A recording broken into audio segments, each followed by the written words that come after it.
السلام علیکم ورحمۃ اللہ وبرکاتہ۔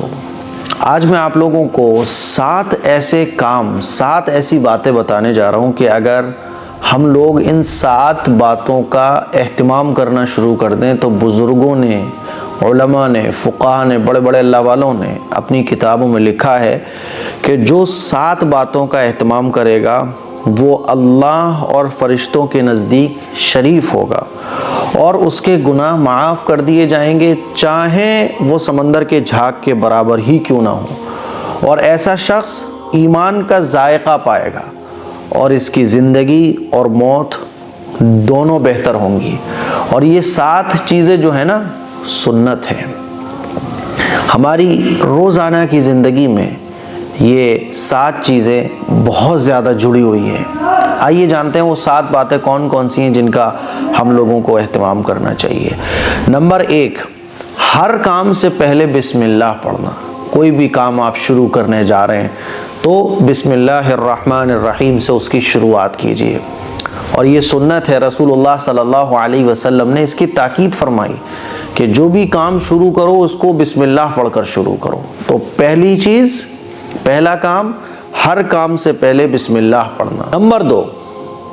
نمبر 2، ہر کام سے فارغ ہو کر الحمدللہ کہنا۔ آپ کوئی بھی کام کر رہے ہو، جب آپ کا وہ کام کمپلیٹ ہو گیا، جب آپ اس کام سے فارغ ہو گئے تو الحمدللہ کہیے۔ الحمدللہ کہنے کی عادت بنائیے، سمجھ رہے ہیں؟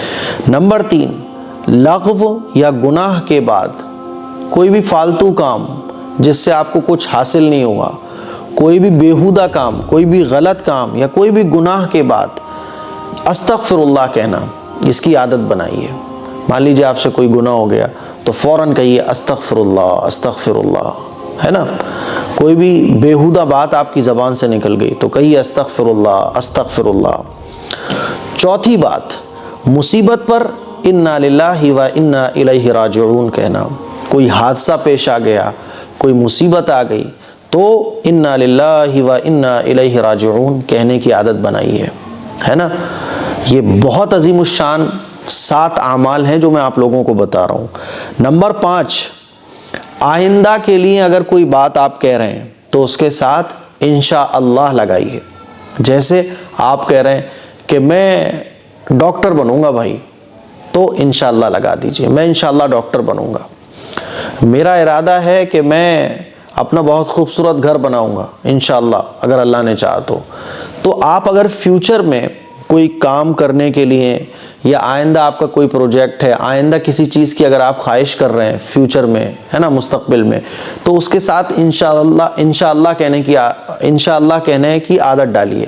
مان لیجیے مجھے دہلی جانا ہے تو بولوں گا بھائی 4 دن کے بعد انشاءاللہ میں دہلی جاؤں گا، تب میں آپ سے ملاقات کروں گا، تو انشاءاللہ کہنے کی عادت ڈالیے۔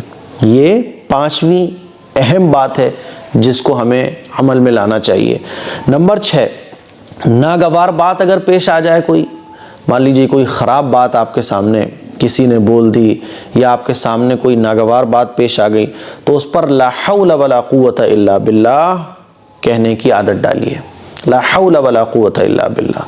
کسی کو آپ گالی بکتا ہوا دیکھ رہے ہو، ہے نا، یا کوئی آپس میں 2 لوگ جھگڑ رہے ہیں اور بہت برا بھلا ایک دوسرے کو بول رہے ہیں، لا حول ولا قوت الا باللہ، ٹھیک ہے؟ اس کی عادت بنائیے۔ نمبر 7، ہر وقت کلمہ توحید کا ورد رکھنا۔ جتنا بھی آپ کا ایکسٹرا ٹائم جا رہا ہے، مان لیجیے آپ دکان پر بیٹھے ہوئے ہیں، واک کر رہے ہیں یا جم کر رہے ہیں، تو خالی وقت میں کلمہ توحید کا ورد رکھنا۔ لا الہ الا اللہ، لا الہ الا اللہ محمد الرسول اللہ، لا الہ الا اللہ محمد الرسول اللہ۔